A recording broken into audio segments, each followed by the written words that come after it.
Javën e shkuar përfundoi një proces gjyqësor me burgim të përjetshëm, dhe ai individi u gjykua në të gjithë procesin gjyqësor në krah të avokatit të tij. Më gjeni një precedent tjetër në Evropë dhe ja bëni pyetje gjykatës.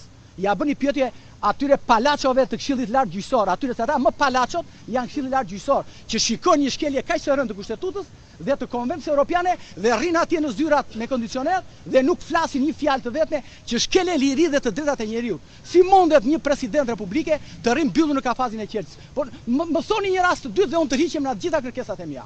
Prandaj jam i asaruar sot, ndoshta unë jam çik më i ndjeshëm për liritë dhe drejtat e njeriut, qoftë dhe për vokacionin tim familjar, po është e papranueshme kur këtu në të gjithë e Surini 100 vite shtet janë bërë të gjitha edhe në kohën e mbretërisë, kur u gjykuan në 35-ën dhe në 35-ën ku mbreti Zog gjykoi ata të revolucionit të Fierit, i ka bërë gjyqe të hapura publike, s'kish media atëre, por janë bërë publike.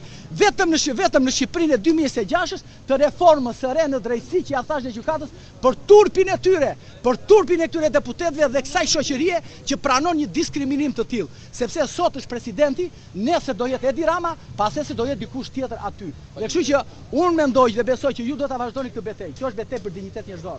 Nuk është betejë as për kujtim Sakrajn, as për zotin Meta. Është betejë për dinjitetin njerëzor, Lodi. Dhe ti duhet ta vazhdosh këtë betejë.